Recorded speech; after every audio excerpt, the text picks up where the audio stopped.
Hello, everybody, and welcome to the Revival of America podcast. This is Jenny. I am the owner and the host of the Revival of America. Today we have Derek Johnson in the house. He is back, everybody. So we're going to do some real raw talk with Derek.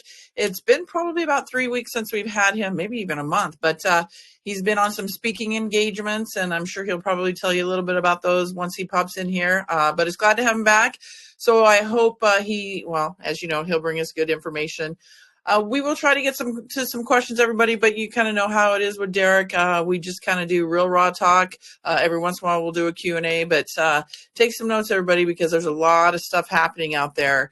And with that being said, please, again, everybody, be careful who you follow, who you listen to, what you're putting into your mind, because I'm telling you, it's getting a little crazy out there, everybody. The stuff that's being said out there, all this swatting that's happening to individuals, the conservatives, and they're going after the influencers. So be careful, everybody. Also, too, the podcasters are going at each other. They're starting to, these podcasters or individuals are being called to the plate. They're being called out for who they really are, frauds, whatever you want to call them. But just be careful, everybody. If you have 3 to 5 people that haven't led you wrong through the course of your journey here, please stick and stay with those.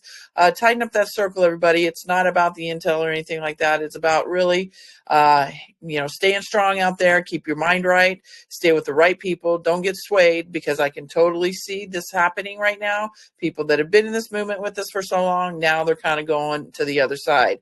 So it's time to pick a side, everybody. So again, just be careful who you follow, everybody. Also, too, if you come in late to the podcast, you can listen to the replay on the podcast hosts, which are iHeartRadio, Spotify, Anchor, Apple, Google, Breaker, Pocket Cast, Riverside, Podbean, Amazon Music. We are being listened to in over 100 countries, everybody. So we are making some noise. Also, too, the social medias are Jenny Dreed Facebook, at Jenny_Dreed X, at JDreed Rumble, at JDreed True Social, at JDreed Instagram, the Revival of America right here on Telegram. And we did open up a YouTube channel, so we're going to be putting some stuff on there here shortly, and that is the Revival of America. So if you guys don't have Rumble, or you don't have these other locations to listen to the podcast, you soon will be able to hear it over there on YouTube. Also, too, if you have a journey or a story to tell, everybody, please reach out to me at the Revival of America at yahoo.com. Let us know your story, and we will get your voices and your story heard on the podcast. Because remember, everybody, it's your stories, your journeys that are going to help shape the world that we're walking into here. As Trump says, we have entered the golden age. So also check out the newsletter. Sign up for that newsletter. It is free. We are putting the weekly shows up there, the lineup that we have, as well as the podcast. You can listen to the podcast over there on the website as well. And that is the revivalofamerica.com.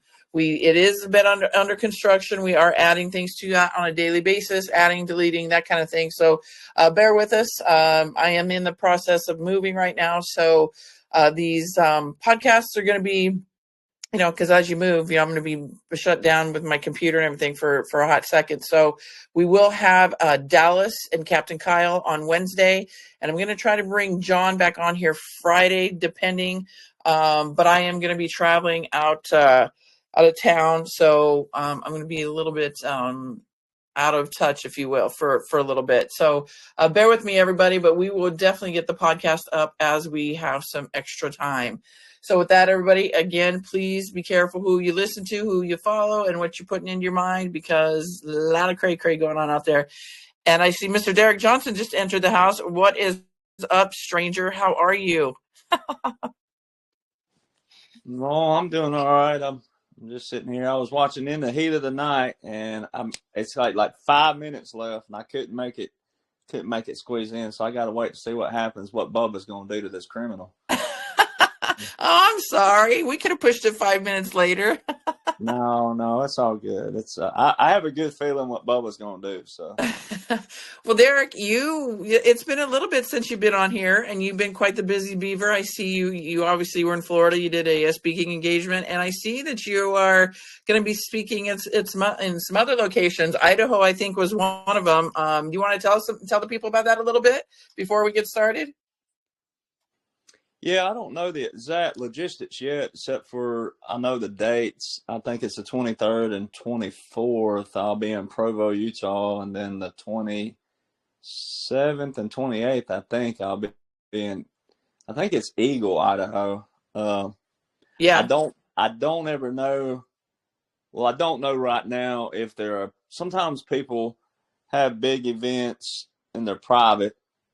It'll be like an establishment that they have, or if these are going to be public. So I'll know later. But I'm also, I think they're working on another date while I'm out west in Arizona in Scottsdale. I don't know. I'm just speculating since I'll be out there. I've heard a little chatter. And then I'm also going to be in California, but that's mainly going to be leisure. But I know a lot of people in California, if they have a spot that we can safely sit, we don't even have to have a microphone hardly. But I will be out there those dates, I know. And then also Fort Collins, Colorado. I'll be looping back around to Well, FOCO where I live. So let me know about the Arizona one, the one here in Scottsdale, because I'm literally like 10 minutes from there. So yeah, let me know, and I'll come check out your little event. I know I tried to yeah. get to you last time you were here, but man, it just didn't work with my day gig. So yeah, just let me know, and I'll try to make it out there. Well, you Westerners are so funny with that. Like it could be when I was living out west and stationed and whatnot, it's always so funny to me that 10 miles, it's like a big deal. But then when I started understanding that cray traffic y'all got, then it makes sense. It's like you could sit for 3 hours and go 10 miles, right? Yep. And down in the South, you can be when people say, "Oh, that's 100 miles." I'm like, "Yeah, you'll be here in an hour and a half because you can do like 80." But it's Well, always I keep saying to a lot of people, friends and family here, like, what are we turning into, California? I mean, the traffic here has just gotten oh, insane it here was lately. insane when I left there back last June when I left just from Scottsdale to Phoenix downtown and then making that pass out headed to California. It took forever to get out of there. See? So now And you it get was it. hot. Oh man, it was so hot out there, man. That's some people don't realize. They don't realize about that.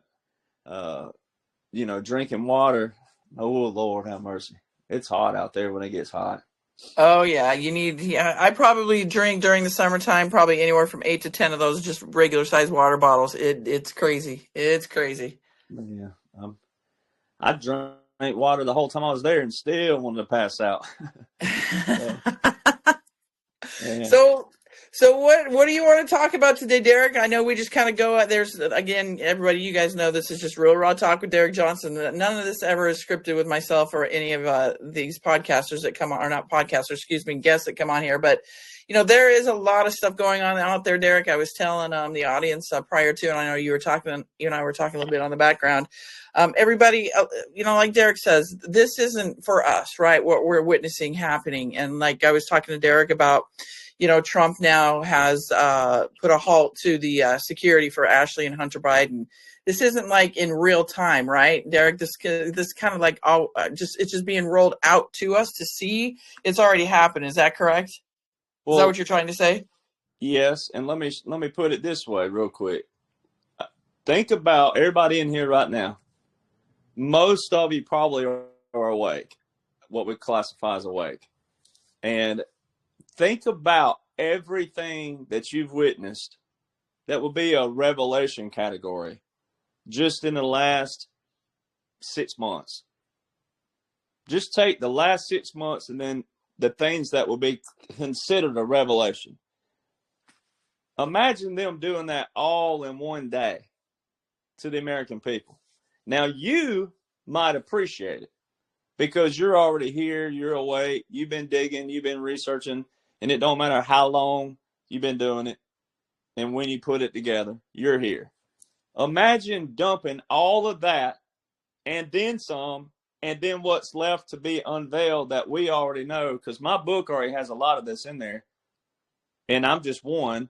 You look at Mark Levine, some of these guys, and a lot of these guys do know what's going on. They just have to play a role too. But when you take what's already been revealed, what's still coming, and picture dumping that on the average crowd, they wouldn't appreciate it, because it'd be so much information at one time they wouldn't know what that.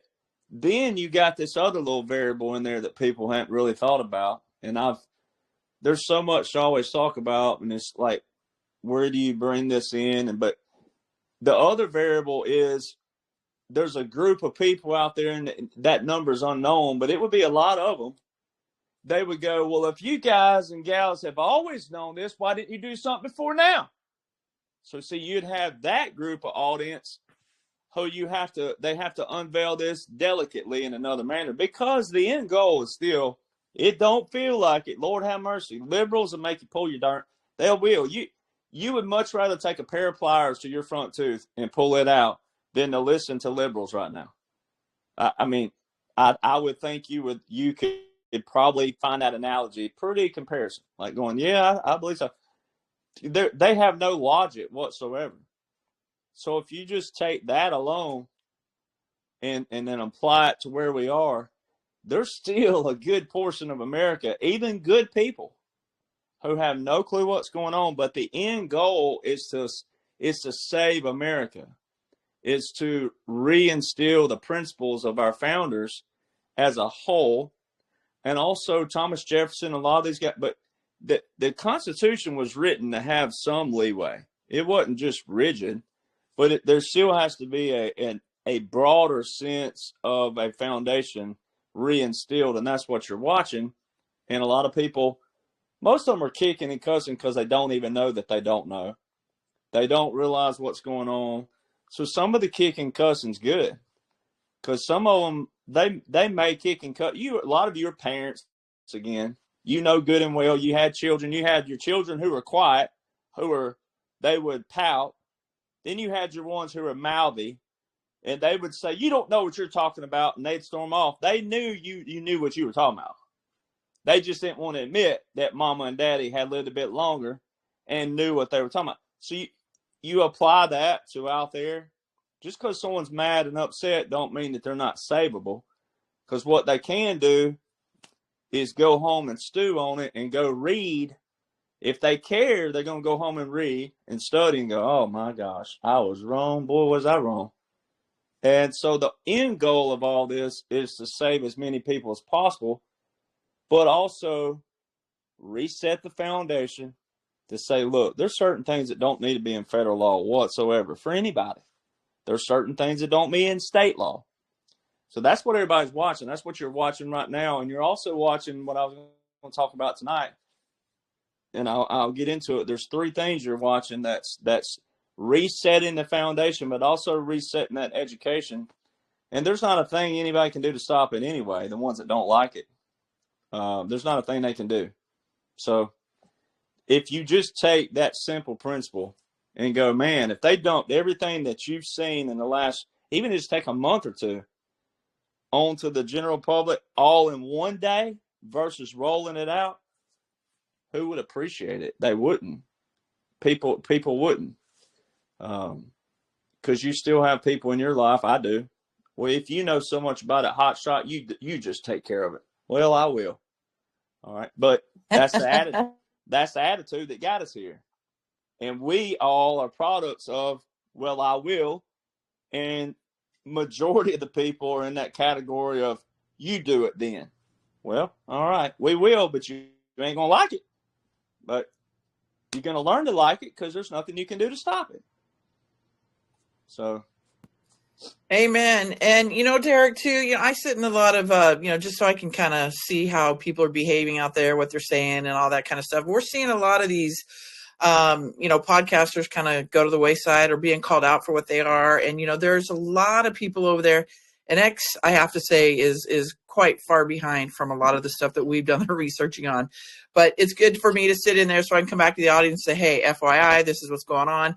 There's a lot of black pilling going on over there, a lot of fear, doom and gloom, and the New World Order shit. And then, people are calling, going after Pam Bondi and Cash Patel and all this stuff because they didn't release the files like everybody, they set their expectations up here and it didn't happen like they wanted it to. So now they're all pissed off. So what can you maybe say to that, to a lot of the audience? Because I sit in those spaces and I'm like, you know what, the New World Order is dead. If it was happening, we wouldn't be having this conversation. But, it's just, I want people to feel at peace and calm, because there's a lot of winning that's happening, right?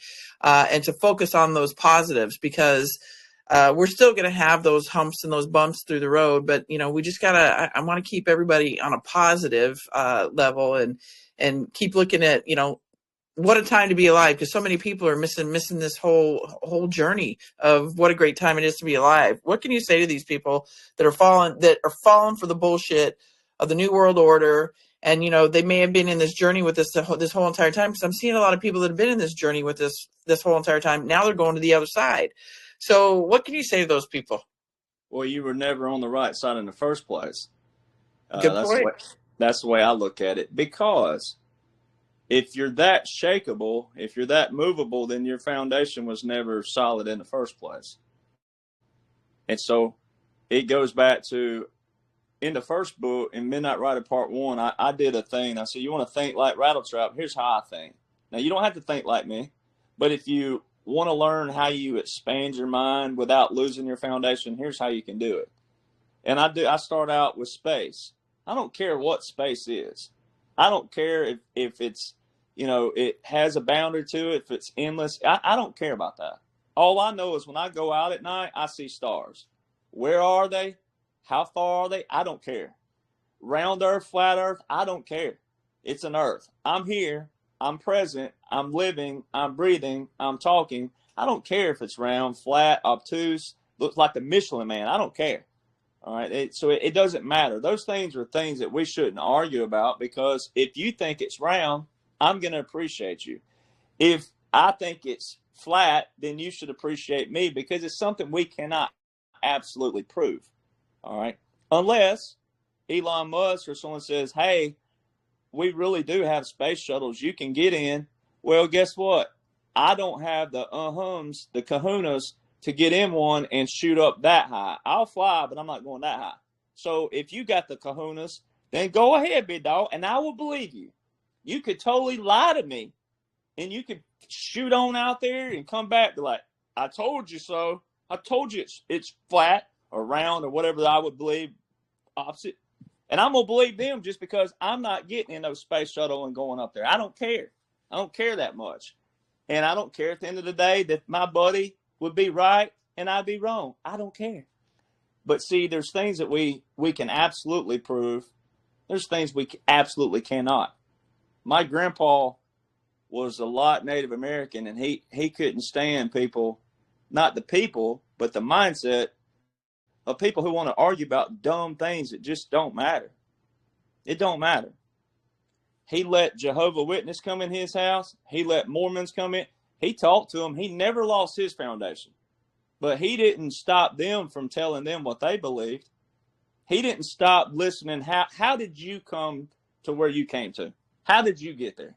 How did you reach this conclusion? What is your thesis? What's your basis? What's your foundation? He never stopped people, but he never lost his foundation. And we have too many Christians who are what I call cookie cutter or build a bear, grab a straw, and that's okay. But if I let you to each your own, why don't you let others to each their own? I took a lot of flack this past week for going on a show with Michael Jaco, and it's from a lot of Christians. Oh, he believes in remote viewing. I'm like, you believe that Santa Claus was real until you were 15 years old, Karen. Like, get out of here. Like, there's certain things that people are just stuck on that don't matter. Amen. Let people live and let live. So when you get back to God, if you are a Christian, then the root to Christ is Jesus Christ. All right, the root to Christian is Jesus Christ. But Jesus Christ called out to God the Father on the cross for the cup to pass from him. Now, this is where in the South, a lot of people, if you're in the South, you know what I'm about to talk about. You got these people called oneness, They believe that God the Father, God the Son, God the Holy Spirit are all one. And then you have people who believe they're all a Trinity. And they will argue that like the day is long at a picnic, barbecue and pork and beans getting cold, and they sitting over there arguing over that. And all I'm saying is, okay, well, if God is real, if he sent his son, if the Bible links all those together, the Bible has scripture that specifically says that any man who adds to the words of this book shall have plagues added to him. Any man who takes away the words from this book will have their name taken away from the book of life.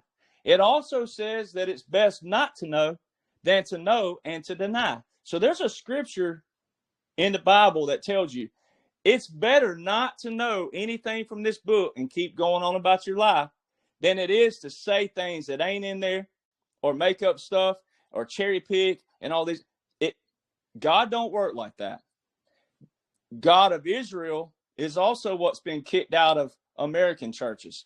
Preachers, pastors, evangelists, reverends, priests, whatever the heck you call yourself. There's a lot of preachers and pastors and supposed to be the bell sheep, like the Bible talks about, of the church.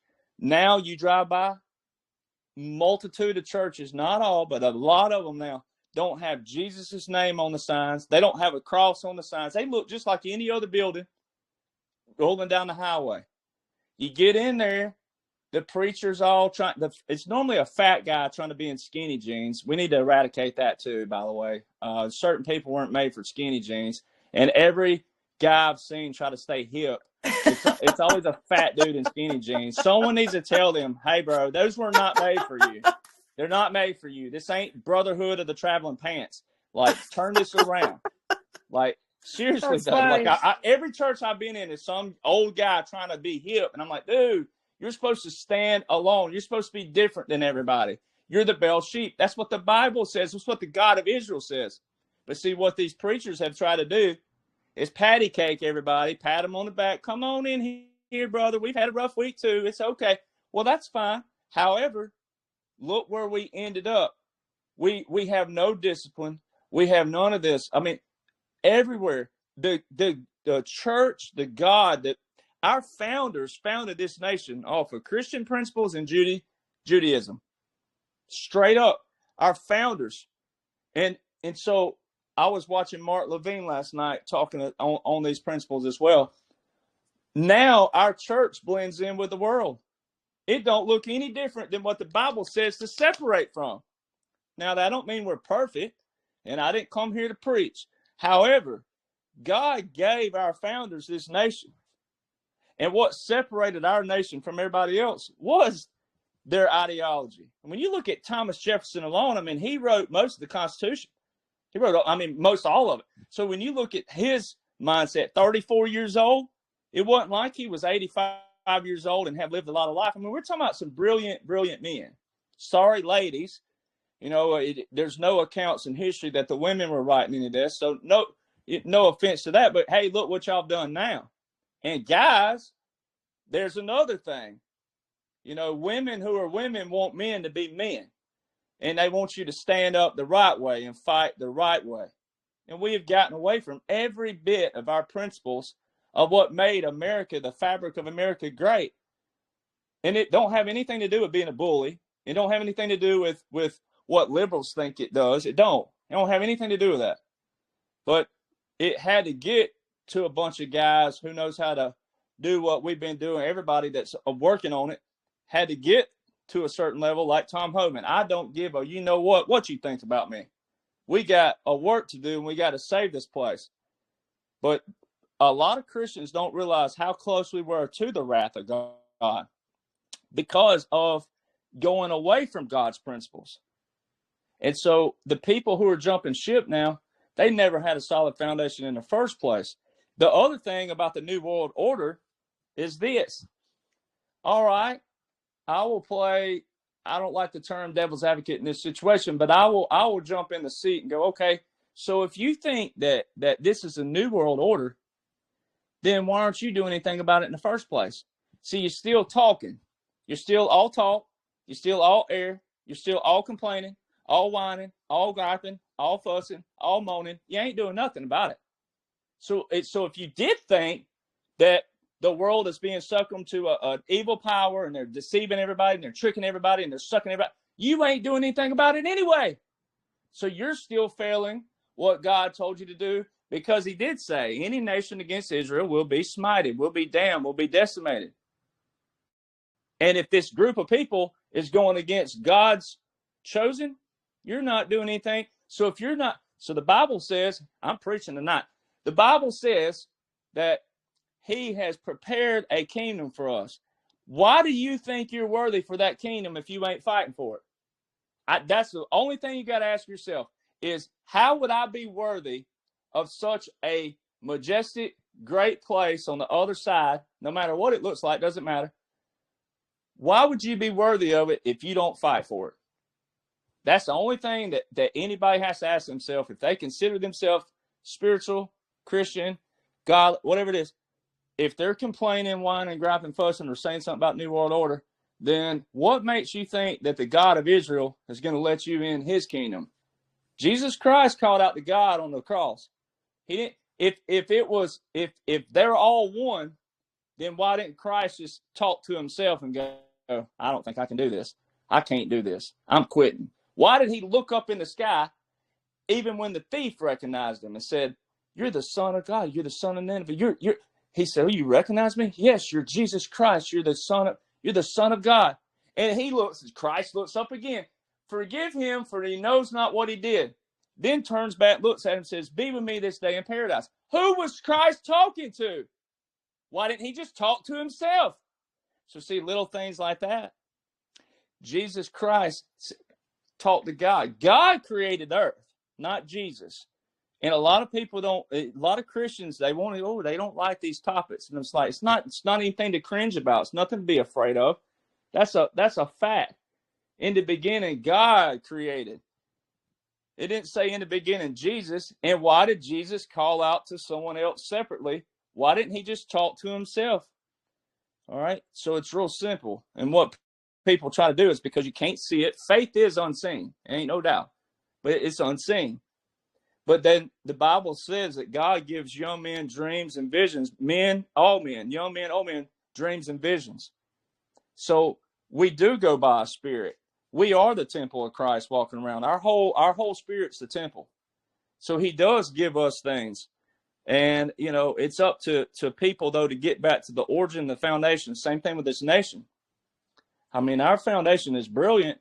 When you go read the founding fathers, John Adams and Thomas Jefferson and Benjamin Franklin, go read some of their things. So their quotes, it's brilliant. And they weren't, they were in their 30s. It wasn't like they were young either, but they weren't old either. So you got to remember that. And that's why President Trump's putting heavy emphasis on certain things, like the 14th Amendment recently. He said the 14th Amendment, you got to go to the origin of when it was written. See, liberals and people don't want to do that. They want to take something and make it apply to everything, when some things can, but some things can't. And then you got to go to the origin. Well, why was this written in the first place? Why did they legislate this? What was it passed for? What was the topic? Then you address it. And so what's going on right now is very, very key. Well, what I've been talking about now for 4 and 5 years to my family, well, longer than that, but 4 and 5 since the visuals have become more and more. But on air, you've heard me talk about this a lot. Marbury versus Madison, 1803. Very key right now. It's taking place right now. And if you go to Google and you type in Supreme Court docket search, and then go to the official docket search on supremecourt.gov, type in Donald J. Trump. So Donald J. Trump. Type that in just like that in the little search box. That's how it's going to pull up. So you got to search it the right way. And it's going to pull up a ton of dockets, cases by President Trump. One of them alone, the 23-939, when you click on it, it's going to be a scroll like you've never seen before. And every one of those are dockets and separate. So what you're watching right now is leading to that. And it's all biblical because, again, God gave our founders this nation. When our founders established this nation, they never dreamt it would look like this whatsoever. And you take the executive branch, the legislative branch, and the judicial. The legislative writes the laws. The executive enforces them. Judicial interprets them. But the only thing of the first two, though, are what funds the judicial branch. So see, our House representatives and senators and president and vice president, they're elected by us, the people. Judges are not elected by us. They are appointed by those people that we elected. So when the judges don't do the will of the people,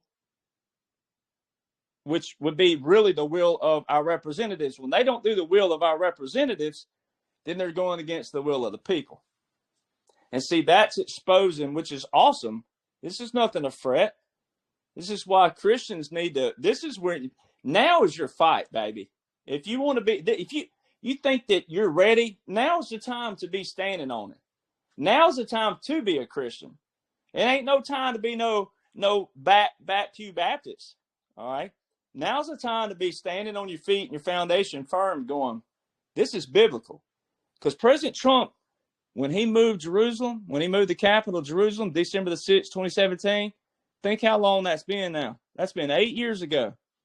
All right, so you're well into this now, and you are watching biblical history take place, and it don't matter if it's the way the Southern Christians believe. Southern in Alabama's and Mississippi's and Louisiana's, you got your deep South Pentecostals and heavy Baptists, and they believe that a rapture, you're going to be sitting on your couch and you're going to shoot right up through your living room sky, maybe through your chimney, depending on what you're doing in your house. But they believe that. Then you have a certain group of people that believe the rapture just means a new beginning, a cleansing of the earth. So it don't matter how it happens. Guess what? It's out of your control. Because if you believe in God, then it's in his control. But then also God says in his word that he is not the author of confusion. So if he's not the author of confusion, he has to be the author of what? Completion. So it would be in your best interest as a Christian, it would behoove you to know the God that you claim you serve and that you believe in. And it's just like your relationships. Guys, I'm pretty sure if you missed your wife's birthday, she's going to have something to say about that. I'm pretty sure she's going to have something to say about that. And if you don't get her a card or flowers or whatever it is she likes, chocolate, whatever, dinner, spa, whatever it is, I'm pretty sure she's going to have something to say about that. All right. And I'm pretty sure that relationship ain't going to last too long. All right. So what's the difference in getting to know your wife versus getting to know the God that you claim that you believe in and you serve?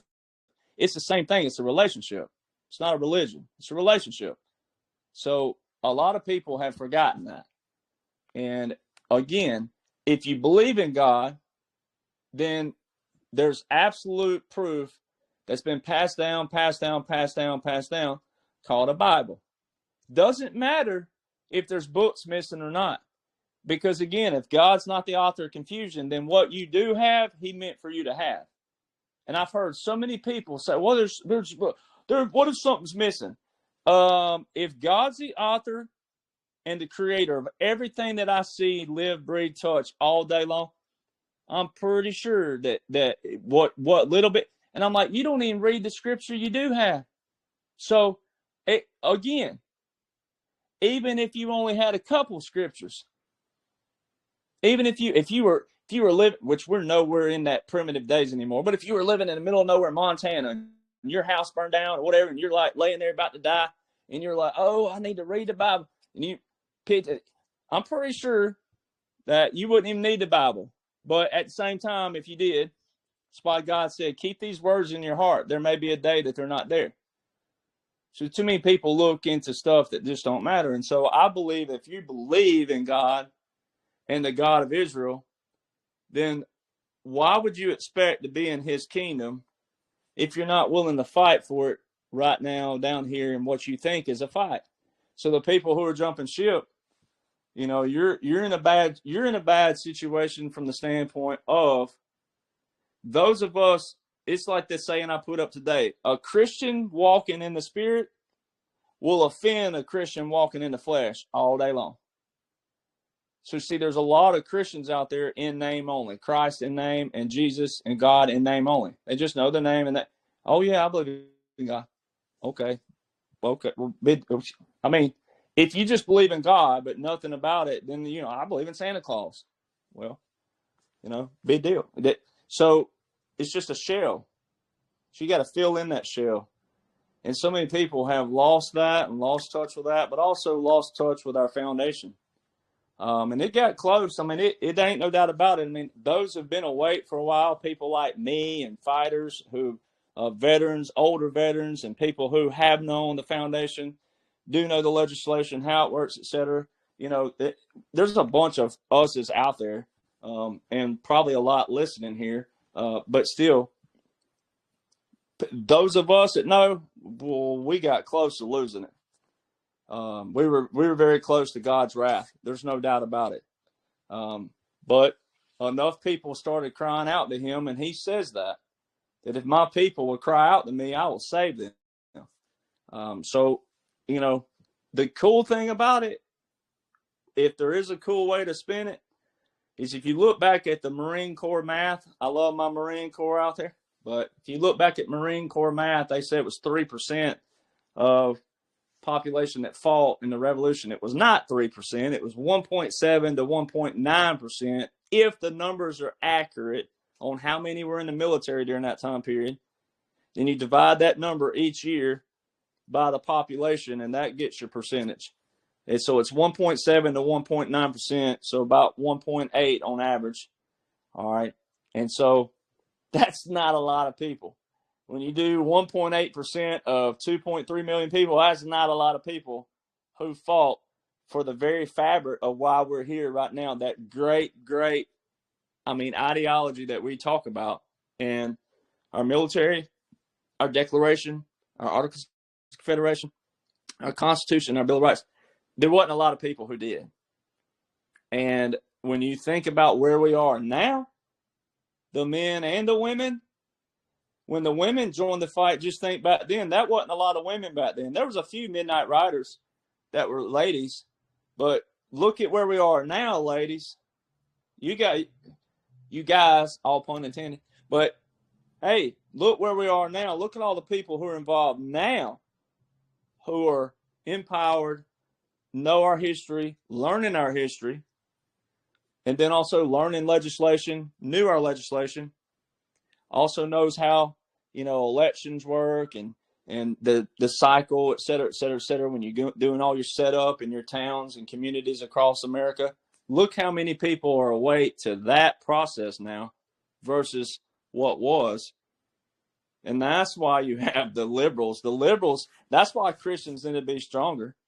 It's because the liberals look like rats. When you smoke a rat out and then you hurry up and go plug the hole, well, if they can't find another hole to hide in, then what are they going to look like? Like a fool. He'll be running around going, sunlight. I hate sunlight. And you're like, sucks to suck, But so it's the same thing. That's what you're seeing right now. So if you are a Christian, now's the time to be even stronger. Not mean, not whatever, but now's the time to kick in and go, I want to punch them in the face. But I love you, and here's what's taking place. And it's tough. It ain't easy. I mean, I do. See, that's the thing with me is I try to tell people I'm not a podcaster. God gave me a platform, and I don't abuse it. But I'm not a podcaster.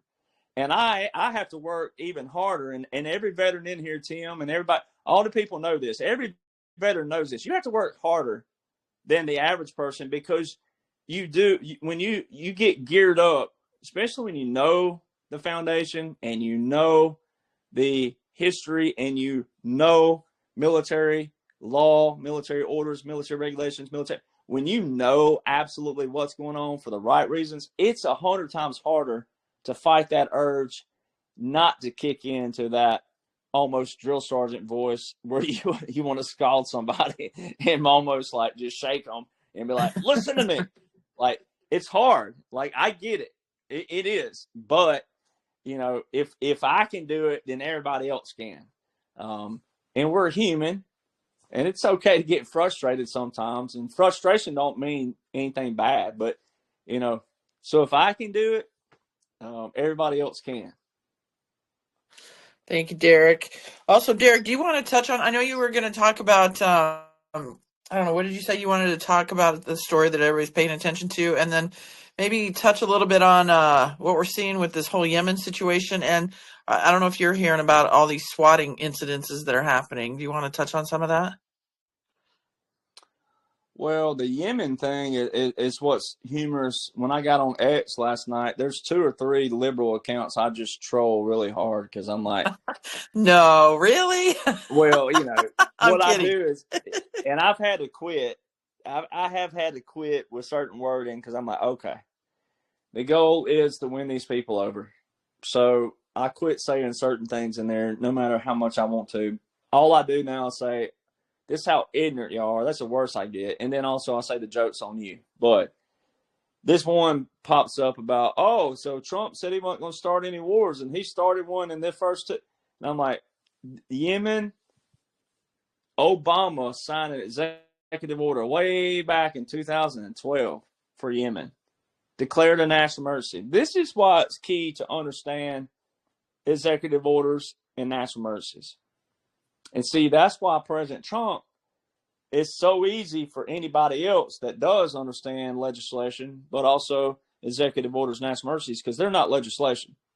It's an executive order. It's not legislation. It requires 0 legislation, an executive order. A national emergency, though, that's why that's very, very key. Every president since 1973 has said that the War Powers Act amendment, not the first original 2, but the War Powers Amendment in 73 has been unconstitutional. And what that ties into is what I've been talking about with 1951, when Congress put term limits on the president, but not themselves. See, Congress was the ones that took it and nosedived it like a plane, just right to the ground. In 51, they put term limits on the president, but not themselves. Well, then, in 73, they amended the 1941 and 42 War Powers Act from Roosevelt and made it the 1973 War Powers Resolution Act. That's what they titled it. Well, in there, they gave the president the authority to declare a national emergency in order to use the armed forces.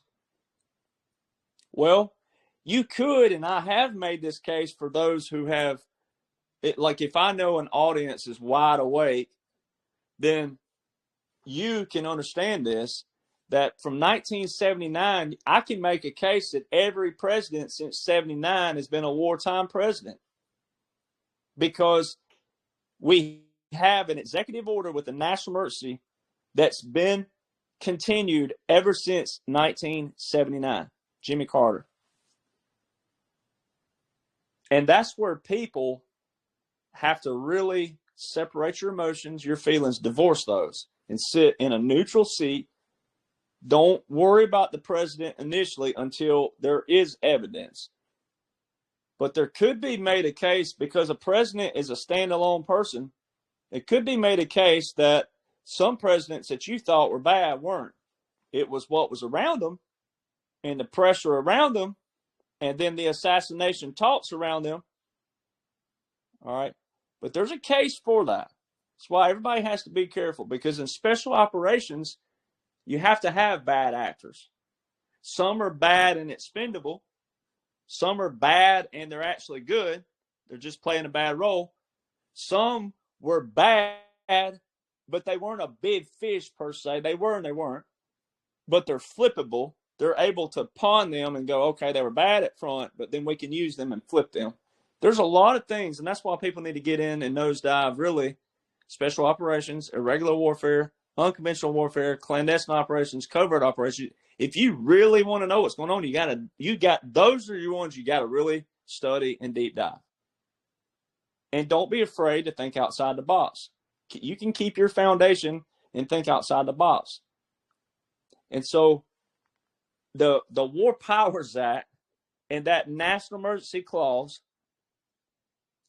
was Congress. But see, when you tie in President Trump now and the good guys going in and setting up this special operation, setting up this unconventional warfare, irregular warfare, setting up this strategic plan, that's why not a single liberal or Democrat, you got to listen to the verbiage here. You got to listen to the vernacular. You got to listen to all the terminology. Listen here. That's why you haven't seen a liberal or Democrat say you can't do that. They haven't told President Trump he can't do it. I ain't talking about low-level liberals. They'll say that. I'm talking about like actual what you thought were congressmen and women the last 10 years. They didn't say you can't do that.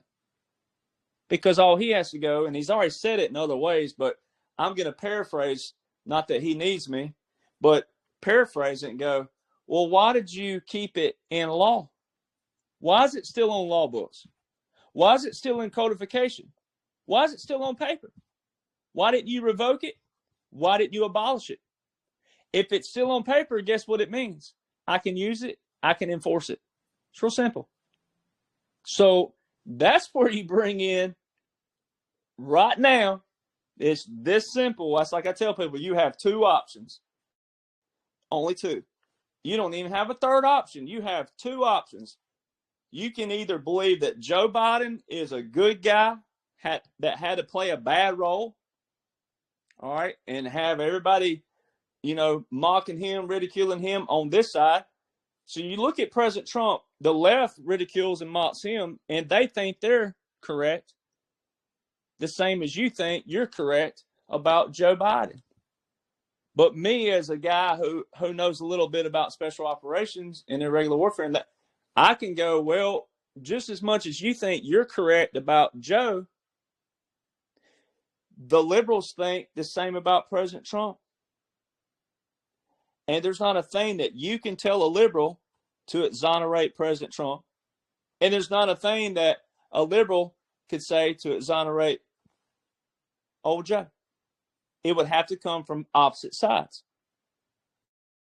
To quell and to simmer all of the chaos, President Trump's going to have to need liberals, high bid name liberals, to exonerate him. And if Joe was playing a role, then all of it would exonerate it in the first place.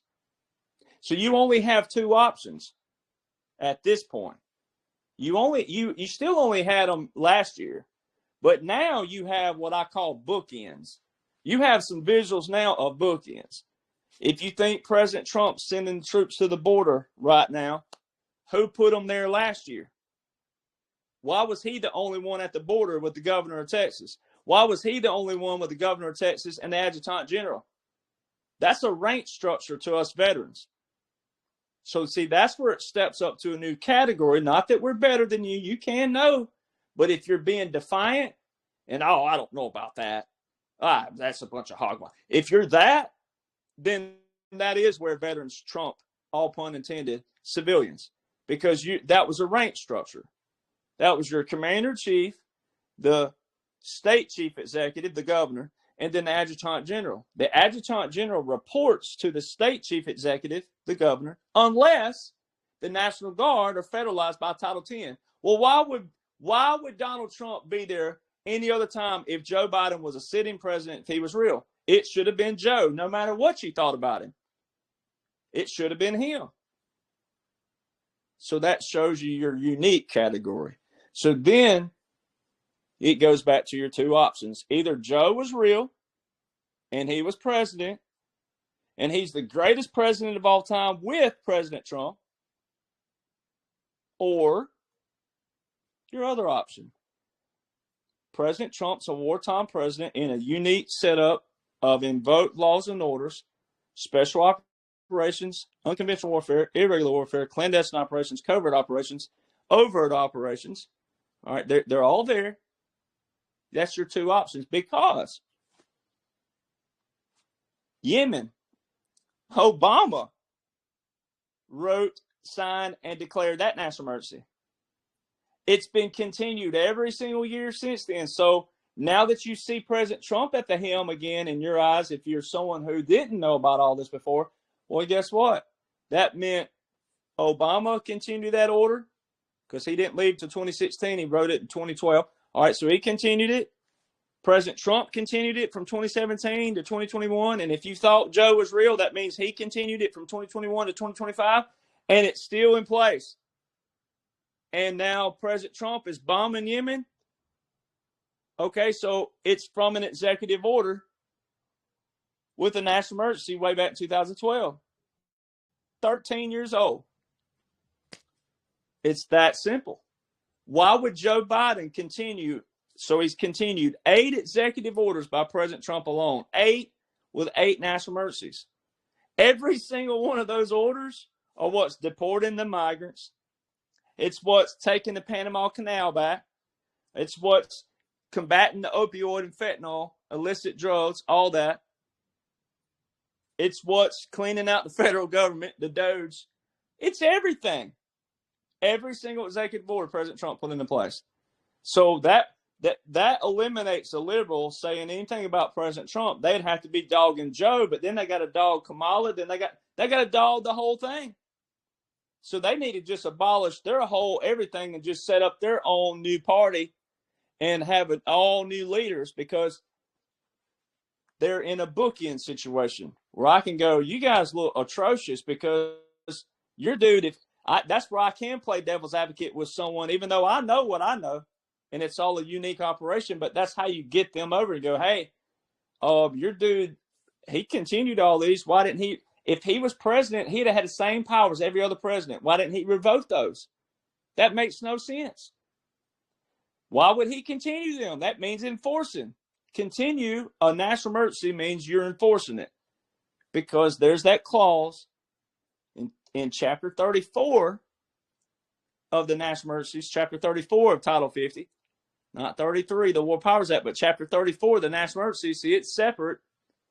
It says that a national emergency automatically terminates in 2 years after its declaration. If it's not, continue.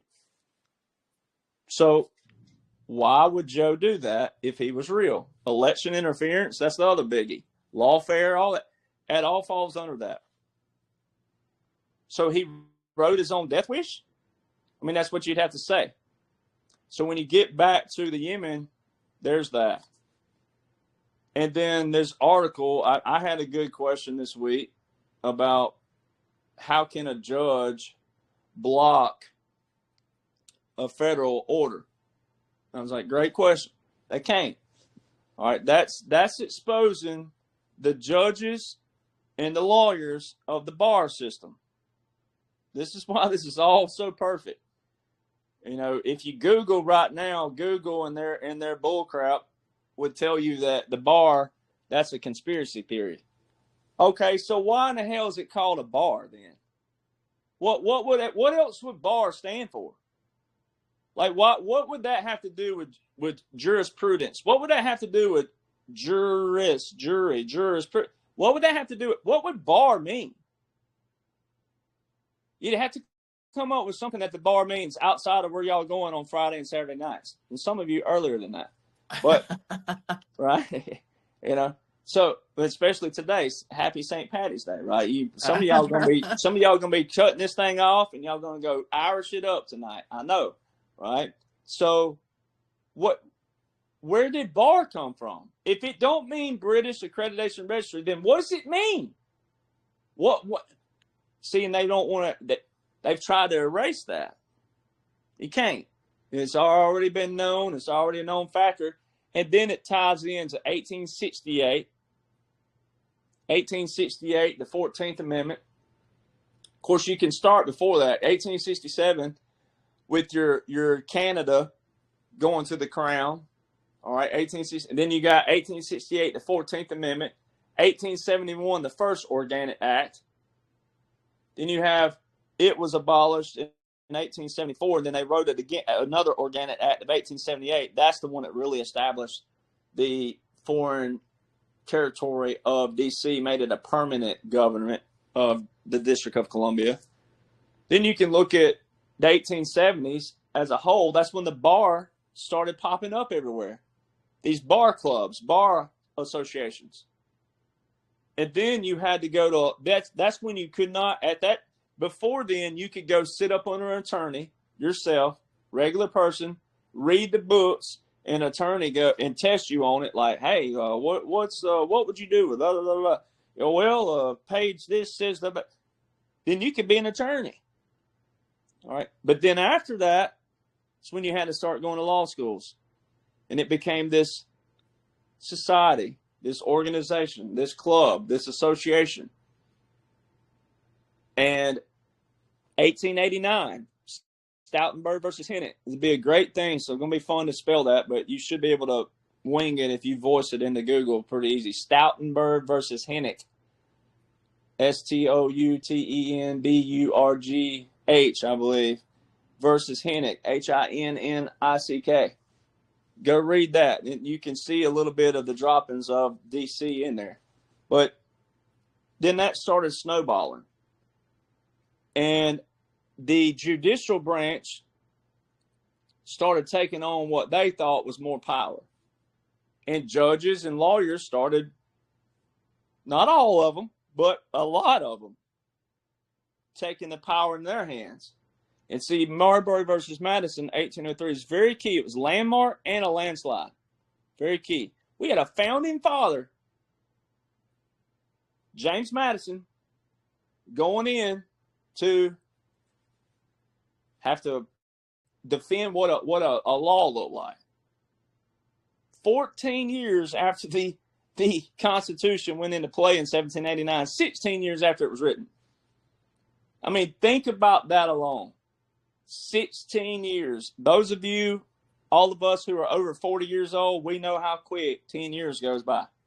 It goes by quick now, right? 16 years after the Constitution was written and what all those men went through in that war, we have to have a founding father walk into the United States Supreme Court and have to clarify what a freaking law looked like. No wonder we look stupid now. And you have to use that terminology. We look dumb when we have people who are trying to defend child rapists and murderers. We have people who are trying to defend child rapists and murderers. What's the Bible say about what happens to you if you mess with a child? Have you looked in Google what a millstone looked like? You would be at the bottom of the deepest part of the ocean quicker than a cat can lick its ass with a millstone wrapped around your neck. That's how fast you're going to the bottom. That's what the God of Israel says. How can people not understand that? And we got these people. So you're starting to see that corruption and what their little wheelhouse was behind the scene. They created their own checks and balances. Then they and the Congress and their other little wheelhouse, your lobbyists, oh boy, those are the ones President Trump talks about, the lobbyists. Those are the dirty ones.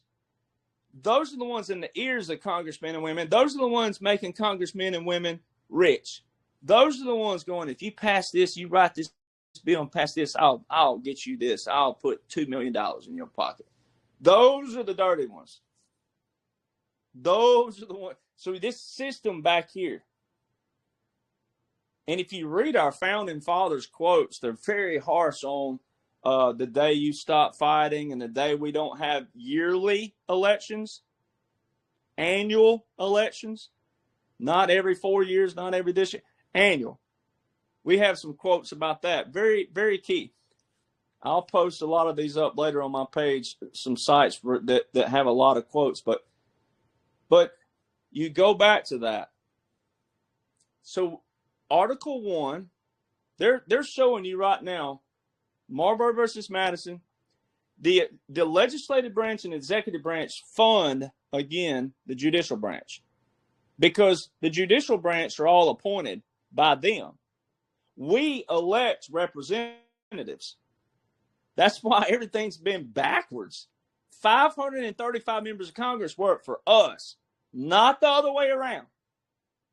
And it's been the other way around for, you can make a case, obviously, since 1868, but it really went bad after World War II. And it really, really nosedived after Newt Gingrich. in the 90s, etc. So there's a lot of cases you can make along the way where it just kept buried and buried. And so Article 1 is your legislative branch. Article 2 is your executive branch. Article 3 is your judicial branch. With a judge trying to block at a district level, that's a district. Then you have the Court of Appeals above that. Then you have the Supreme Court. Well, when you know what President Trump has logged in with the Supreme Court, when you read articles right now and you hear the chatter about, like if you're watching Fox News still, I like Mark Levine, but you got to read between the lines. You got to know what he's talking about and who he's trying to wake up. And it's really good because he knows the foundation really well. He knows our history really well, our founders really well. So you have to bridge the gap between him and someone like me. He and I would be a good pair for people to go watch Mark Levine talk about our founders and our history. And even Newt Gingrich is very, very versed on that. And then listen to me tie in what's happening on the backside with the actual laws and orders. And it'll make sense. But Marbury versus Madison. So you had Marbury in there and also Chief Justice Marshall. They knew better. They knew that Thomas Jefferson and that crew would abolish the courts and start all over again. That's why Marbury versus Madison is very, very important. It was a landmark and a landslide case. You have James Madison, founding father, in there saying, hey, and I'm putting it in layman's terms for everybody here, but it basically says any statute that looks like a law, bears the appearance of a law, looks like a law, that does not support the Constitution is null and void. Done. No questions asked. It shouldn't be on the paper. Never. That was 16 years after the Constitution was written, a founding father having to go into the Supreme Court and clarify what the law looked like. That's how bad lawyers were already getting then. And that wasn't even the bar yet. That wasn't even the British accreditation. Because they were still fighting the dang British. See, the British revolted in 1812. People forget about the Battle of 1812, the War of 1812. The British revolted and we whooped their asses again. Excuse my French, but I just have to. And I have to tell in honor of Major George Armistead, who was the commander of the Battle of Baltimore. He's the one that said, I want a flag so big that the British will not have any trouble seeing what's coming for them. And they say that flag was almost like a football field. That's hard to comprehend. But if he had the heart that I have, well, I guess if I have the heart that he has, I would say, stitch it, baby. Make it happen. That's the same flag that Francis Scott Key wrote the Star Spangled Banner about. See, a lot of people just have forgotten our history. But Marbury versus Madison, very, very, very, very, very key. They knew that Jefferson and the Federalists would abolish the Supreme Court if they had to and start all over again with that side. Because when people right now, and I'm going to divert really fast and then come back around, but people right now ask the question about, well, are we the new republic? Ladies and gentlemen, our foundation, our declaration says it is their right, it is their duty to overthrow such government, to rid it and reset it. We can always do that if we get back. We hope we don't get back to this spot, but we can always do that. So we didn't lose our fabric. We didn't lose those premises. We didn't lose the Constitution. We didn't lose the Declaration. We didn't lose any of that. It's still there. You have to fight for it, but you have to know why you're fighting. And then you also have to remember due process. See, if we went in and looked like dictators, the moment we don't do things lawfully, the other side will want to get in the streets. And some of you would probably welcome that, but we shouldn't want to. We shouldn't have to. Our founders didn't like war. It was just a consequence of what was going on. We shouldn't want it. We shouldn't thrive for it. We should avoid it at all costs. So that's what's been taking place.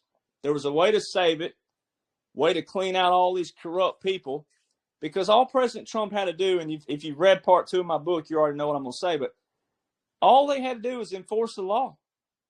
Enforce it. Now, it wasn't going to be fun because you're seeing it. You're seeing people going, oh. Well, let them. You should be grinning. This is the moment you put that, it's hard not to say the word, but put that crap-eating grin on your face. This is what you voted for. If you voted for President Trump, this is what you voted for. But it's bigger than that. There's not just a presidency. So Article 1 ties in right now because Article 1 is your legislative branch. So when you go back to December 2019, I talk about it all the time. It's going to sound like a broken record. Title 50, Chapter 33.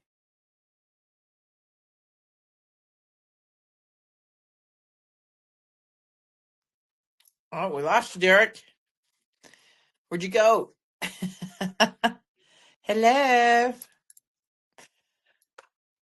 You in a bad spot, Derek? 2019. We lost you there for a minute, Derek. I'm still here. Okay, so can you guys? Okay, so go ahead and finish. I'm think you were here. Yeah, can you hear me? Yeah, I mean, it didn't show I lost anything, but so. Well, maybe it's my end. So on that side of there's never been a date outside of the date that it was logged. There's never been a date put in a clause until December 2019. That's what's so unique about this. But that's Article 1. Coming up. See, so in March 2020, when President Trump federalized 1 million reserve components, so now go read that article where it says, about the judge blocking it. And they had the Brennan Center, and then they had someone else commenting from this other organization. We're not in a wartime. Yes, we are. Now, a lot of that still had to be written because of what? Addressing it. But yes, we are in a wartime situation. Yes, we are in wartime laws. We most certainly are. So this is why, again, it don't matter that it's 5 years old. If laws and orders that were 5 years old didn't matter, liberals wouldn't be losing their freaking minds right now about President Trump and the 1798 Aliens and Seditions Act. All right. So 5 years ago, definitely ain't that long ago. Wartime power. December 2019. When you heard all the chatter about terminating the Constitution, Donald Trump's going to terminate the Constitution. He don't care about our Constitution. He can't terminate the Constitution, even if he wanted to terminate it by that term. Guess who controls that? Article 1. Guess who that is? Legislative branch. That's your Congress. They're the ones who can suspend the Constitution. Article 1, Section 9, Clause 2. I talk about it all the time. The writ of habeas corpus. The suspension clause. That's the legislative branch. So guess who the liberals should be mad at? All the congressmen and women, because they did that.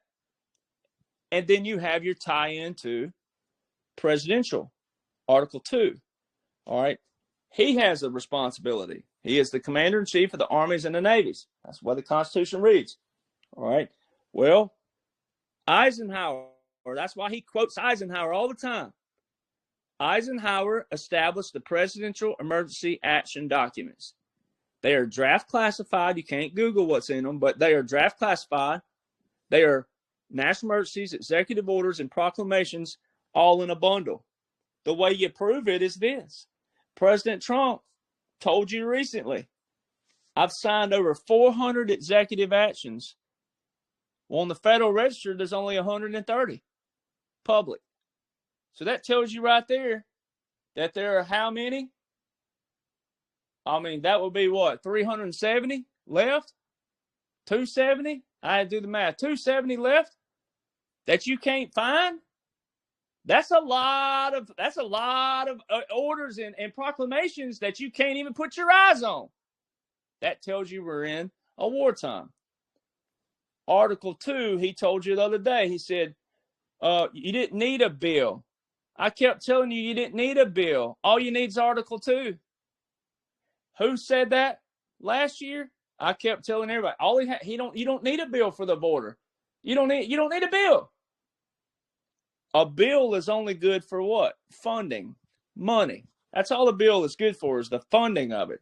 But you don't need, if it was a true invasion, at the end of the day, the hell with the money, shut the border down. So you go by your breach of national security first. You go by the level of risk. Well, if it's at the highest risk, then you go, forget the money, shut it down. Now, just like that, President, Article 2, he don't have to wait for a bill. So see, that's where it comes to, you're learning the people who know what's going on by true foundation versus anything else. And so Article 2 ties in with that. And then also your presidential emergency action documents. When a P goes into place, guess what accompanies that? The continuity of government. And so it's real simple to tie in, because quote unquote Joe, all right, if he was real and was president, he'd have had the same powers as every other president. So President Trump, Executive Order 13961, December the 7th, 2020, it shows on registration, it shows on the Federal Register that Joe revoked that January 19th, 2025. So just a day before President Trump took over, old Joe is revoking the executive order for a continuity of government. You can't revoke something that wasn't invoked. And the invoking means that the continuity of government plan was in place. So why would Joe, if he was president with all that power, why would he wait to the last day of his full day of presidency to revoke it if there wasn't a continuity of government? Why didn't he revoke it January the 20th, 2021? His powers would have been the same. So see, it's little things like that that can show you. Now, it's a unique setup. It's a World War II tactic, slightly different. Your government in exile, your shadow governments, all those things tie into that. That's your World War II, your puppet state, your puppet government. All right.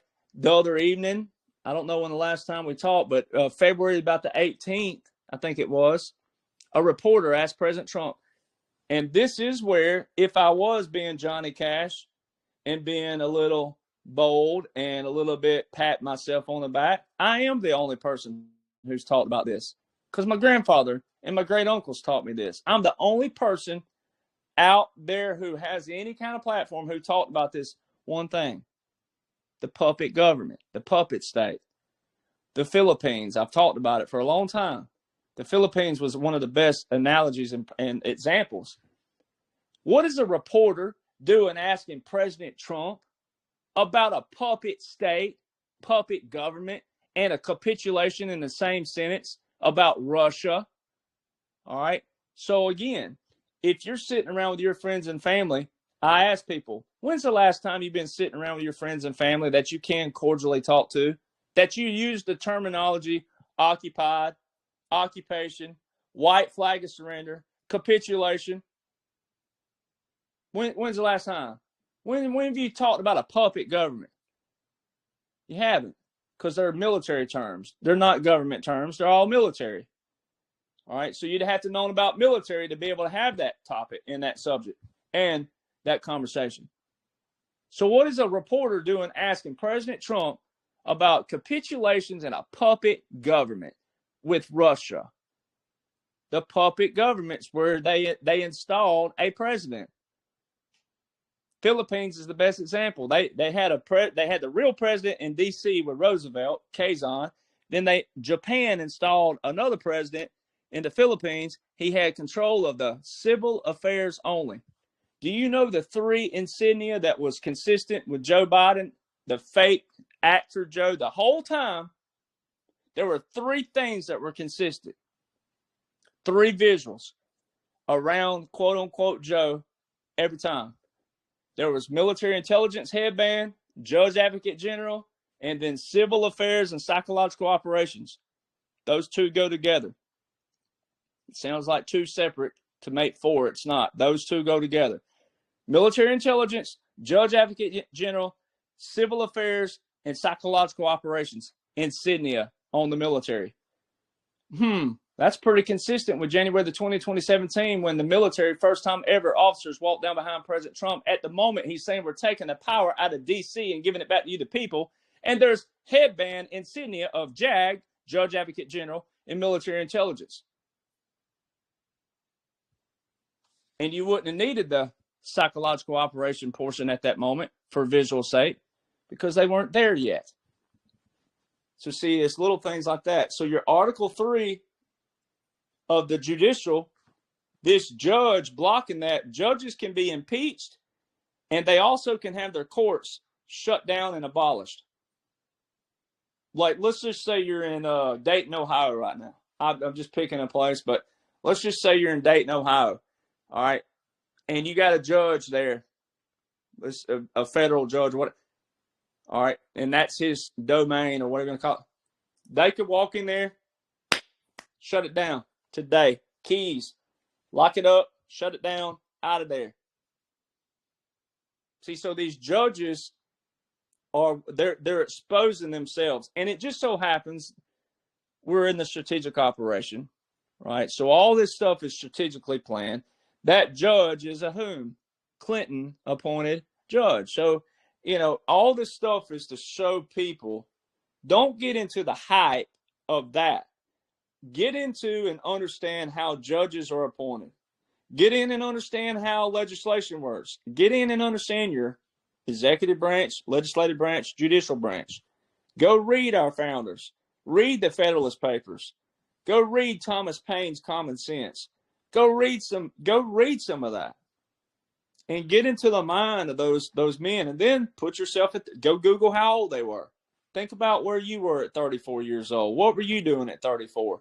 Then think about what Thomas Jefferson was doing at 34, writing a freaking Constitution, and how brilliant it is. Then you got to get like that. And it's going to take more work for some people than it is others. It's going to take more. But you got to know and get in that premise and that mindset somehow, because we got to maintain and sustain this. And we're going to deal with the ramifications. I don't know what percentage it's going to be, but we're going to still have some ramifications, because some people just can't get right, don't want to get right. And so we're going to have to deal with a little bit of it. But of course, the more that's being unveiled and more, then it's going to alienate the left, the low level left, as I call them, your average liberals, and the ones who are acting like fools right now completely. But then the rhinos, there's a lot of rhinos out there jumping ship because they don't read. They don't know what's going on. So, you just got to, if you know any of them, you got to say, hey, man, if you care about this country, you'd read the stuff that matter. This clickbait and all this hype and drama and propaganda, it's going to be abolished. Got to be. And the other thing, really fast, is that's what President Trump has pulled over everybody, and they had to do it this way. But if you took right now and you shut down communications completely, you talking about panic. So that's why this stuff had to be so delicate, because of what we got to our accessibility.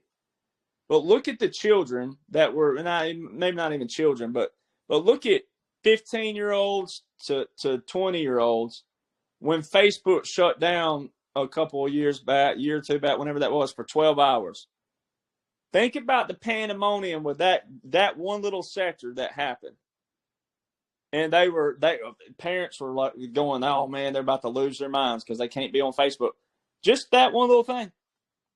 So think about if you shut it down for a month or 2 or 3, or just think about the pandemonium of certain apps that people have gotten so just addicted to, but especially the younger generations. And the younger generations are the ones that matter for us that are 40, 50, 60.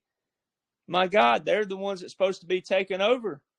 That's that Native American term where you got to think 7 generations out. Oh my God, we didn't even have to think about 7. The ones just 2 and 3 under us, they don't think about it. They have no clue what's going on. The rest of them are taking up and defending stuff they don't even know what they're defending. They don't know how to lead this country. They don't. That's why it had to look this way. And so when you think about the computers, in your phones, what people don't realize, that 1798 Aliens Act, it's not just the Aliens Act. It's called the 1798 Aliens and Seditions Act. It's got two laws attached to it. It's not just one. President Trump didn't put that part in there because the second part to it is where they can hammer, prosecute, delete, erase, whatever. Depends on the level of it. But anybody, they wrote this in 1798, our founders, made it to where they couldn't print, whomever, the crap they dealt with back then, the riffraff of their era. You couldn't print in newspapers or anything else, flyers, etc., any propaganda, any misinformation, false informations, etc. So when you think about me, I know people get tired of it sometimes, but you got to listen to me because I'm showing you how to fight. But when people claim to be a President Trump supporter and they're saying that I'm a Kamala handler or I work for Kamala and I'm deep state because I'm a veteran showing you laws and orders, but then they also take it one step further. They don't fight. They don't say, hey, well, I don't think the law says that, Derek. I think it means this. Oh, no. Let me just try to steal your trademark. What the hell has that got to do with me saying I think this law and I believe this law, I know this law means this, this, this, and this? Why didn't they go, well, I don't think it means this, this, and this. I think it means this, that, and that, and that. Oh, no, don't even do that. Let me just try to steal your federal trademark. Let me just try to frame you in conversations with people you've never talked to. Like, that right there is why it matters. And now that's just me alone. There's a lot of me's out there. But look at President Trump. Look at what he had to deal with in the first 4 years. If he didn't have to fight all that, think of where we would be. Think of where we would be everybody has to point a finger to all our ancestors. It wasn't just no one could be like, well, it wasn't your family. No, somewhere along the way, it just kept snowballing, and we got to where we are. So when you look at the malicious stuff that's out there, you cannot be a President Trump supporter without wanting to know what laws and orders are put into place. And when you're going after a veteran, especially for showing the laws and orders, you're not a President Trump supporter. You're not anywhere remotely close to it.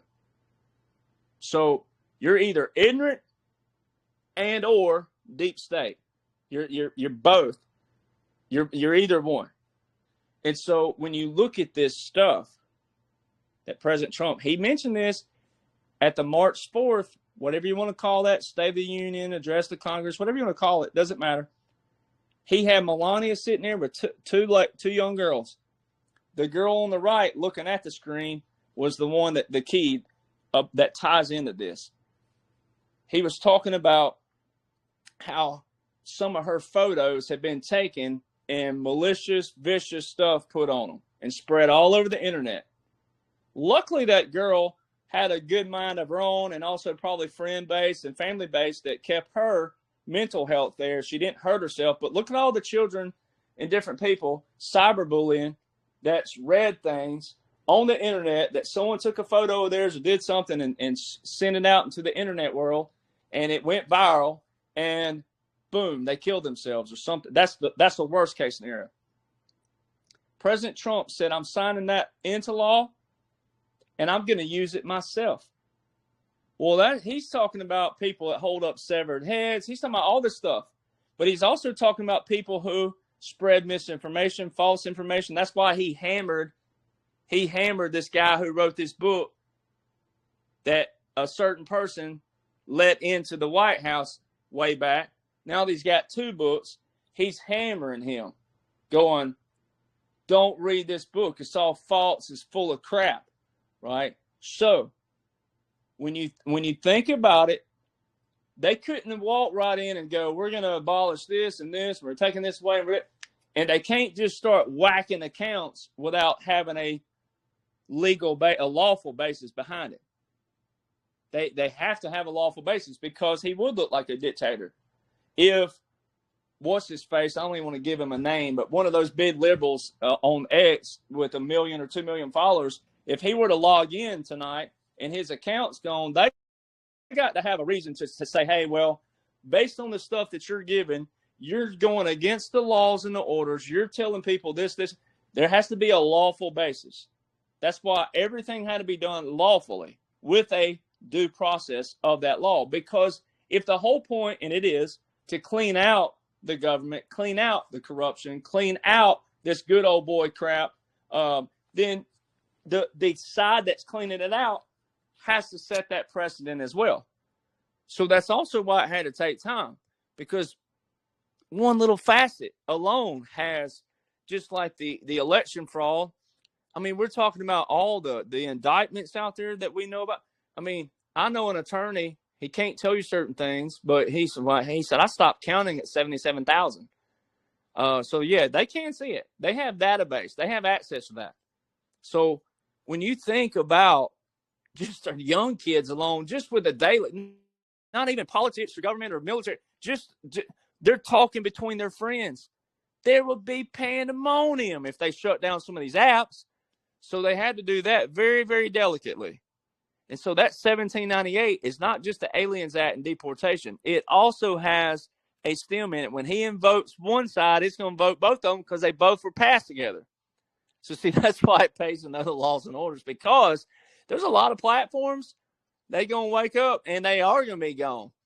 And then when they do go seek counsel, that act's going to be in place, and all of the courts are going to be cleaned out, and they're going to be like, well, you were saying this, and this, and you did this, and that, and you try to steal this, that, and this. You're not going to have a leg to stand on, because they weren't trying to go, oh, well, I think this law means this, and oh no, you tried theft. What's theft have to do with law? It's against the law, ain't it? Okay, so why'd you try that? So see, even just being ignorant, that's why the old saying, if you ain't got nothing nice to say, don't say anything at all. Well, you probably don't want to bite off more than you can chew either. And so that one little act is so awesome, because a lot of people didn't realize it has a two-part law to it. It's not just a deportation. When he invoked it, it also invokes that all of these publications, all platforms are being looked and being wiped and being cleaned. And there will not be fake news when this is over with. We are going to have a clean out. But it's just theater right now, and it had to be done this way. But we're moving closer. We're not. He gave you two markers: Memorial Day, which is the last day of May, which ain't far off. That was one marker, and then he said July the 4th, 2026. So, you're not far off to starting to getting into the World's Fair, and then, but again, everything is all in Article 1, Article 2, Article 3. And I mean, it's so brilliant when you know that, and especially those of you who do know that. It's so brilliant what's going on right now. And Derek, I want to say to you, I want to give you kudos because, and I'm going to tell everybody here in the audience, and for those of you that listen on the replay, Derek has been telling us this. And I always say, Derek is not reinventing the wheel. He is just breaking this down for us in layman's terms for us to understand it a little bit better, right? Because majority of people won't take the time and go read these executive orders, laws and orders that Derek has done. So he is just delivering it to us and explaining it to us.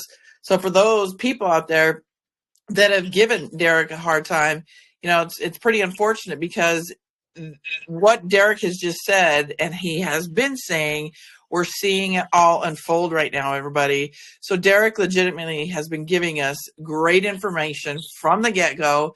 And I just feel bad for those that, have questioned him, because, I mean, this has been a great podcast, by the way, Derek. I mean, what you explained with this act that they just did, the Aliens Act, this is huge, everybody. I don't think you realize how big this is, and all the articles and everything that he's talking about.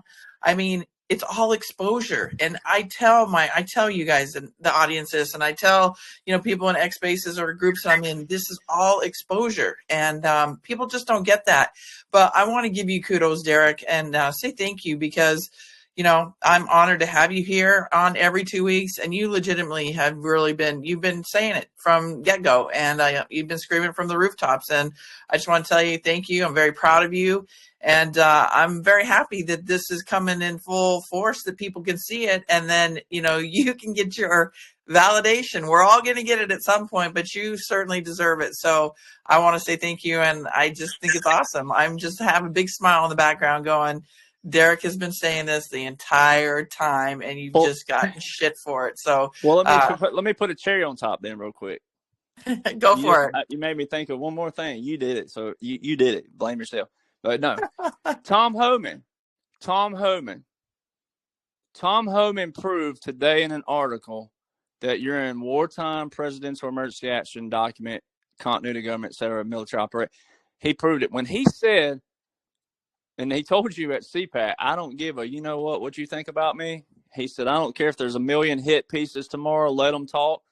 Well, same thing with me. If you can't dish it, if you dish it and you can't take it, don't be dishing it. It's a saying, but that's what he's saying too, though. So see, all these people out there, they're dishing stuff. They don't even know what they're dishing, and that's why some of them feel like they can't take it because they'll say something, they'll run hide, or then they go, oh, I shouldn't have said, or they'll, oh, you talking about me? Yeah, after you talked about me like 4 million times. Yeah, I defended myself, and now you can't take one little thing. So it's like Tom Homan sets the precedent of what everybody should feel like, because the left can't even tell if they're a boy or a girl. Let's just have some fun here. They wake up and they're like, and then on International Women's Day, all of a sudden we can define a woman on that day. So when you really think of their logic, and you really think about that, just like diversity. I hate using cuss words like when it's spelled out like F-U-C-K, but you have to show what they're doing on X, and you and I know this on X. But one of them put up about, diversity hurts no one, you dumb orange F-U-C-K, and I'm like, okay, wow. So do we legislate kindness next? Is that what we do? Do we need a piece of paper that says, Jenny, you're going to be kind to me today, right? And if I come up to you, but if I'm an agitator though, and I'm like, I know what I'm gonna piss Jenny off today, boy. I'm gonna see what pushes her button, right? Well, you might be the button that gets pushed, and you're like, rah, Well, I'm like, oh, you've just broke the law. You weren't kind to me, but I just agitated the living hell out of you, right? And no one saw me agitating the living hell out of you. All they saw you do was go, right? And they go, oh, and I go, oh, you just broke the law. That's what they said when they say diversity. We practice diversity, ladies and gentlemen. We do that. And there's one thing that's already been broken. If the South, where slavery was, right? If the South, if white people and black people can get along like we do in the South, there's no more excuses for race or a race theory in this nation whatsoever. Because all you got to do is turn on the TV and look at all the athletes. Let's just be honest. Today's my day. I got a lot of Irish in me. I'm white. It's hard to tan. All right, but look on the TV. Look at professional sports. I've got a buddy of mine. We joke all the time. He is black as black can get. He won a Grammy too, by the way. Cool guy. And we talk about this all the time. Big MAGA guy. Big guy, right? And we talk about this all the time. It's like, look, yeah, those days are over. And what that same Congress, that same lobbyist, that same group, they try to spin this. But all you got to do is look around. All you got to do is say, okay, LeBron James ain't complaining. That dude signed a $25 million contract straight out of high school, didn't even go to college. He definitely, and of course, he has piped off about President Trump, and he gets what he deserves. But at the same time, he ain't been complaining about that money, and none of them are. Look at sports. So when you go back to Tom Homan, he proves we are in a wartime when he said this. He said, I don't care what the judge says. We're going to be in and out every day. Well, see, the left right now thinks that President Trump's a dictator. But see, what the left don't know, that's what's going to happen here in the future, not terribly far off. But what the left don't realize is that all of their heroes are going to dwindle. And there's going to be one big person, power player, that's going to surprise all the Rhino Republicans. And, well, it might even surprise some Patriots, too. There's going to be one big power player that's going to surprise everybody. Because, again, the only way to exonerate President Trump, and he's starting all the, I don't like the words, he's starting the verbiage. We won't use rhetoric because rhetoric's a bad word sometimes. But he's starting the buildup of the presentation coming. As he's already started talking about the auto pen, he's already validating me. He's already validated me 100 times, period. But that's so awesome. The auto pen is he's starting to get everybody's attention.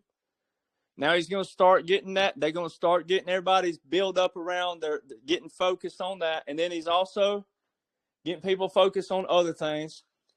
But he's got to say it a certain way.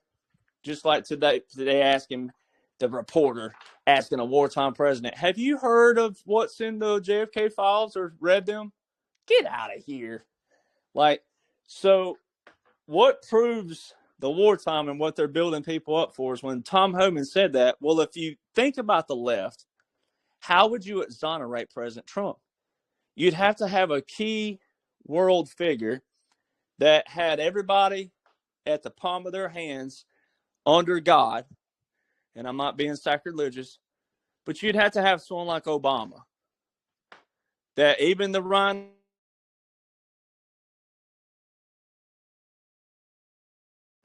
and Republicans, conservatives thought was whatever, but you got someone like Obama that's playing this role. All right. And they all have this stuff documented. So it's kind of like with me, with my documents, it's timestamped. It's in Google Drive. All right. And it's timestamped when I wrote those. Then other things that maybe you've written songs 10 years ago, 12 years ago, it's timestamped, right? It's timestamped. You can't argue with that. So those PEDs will be locked and timestamped.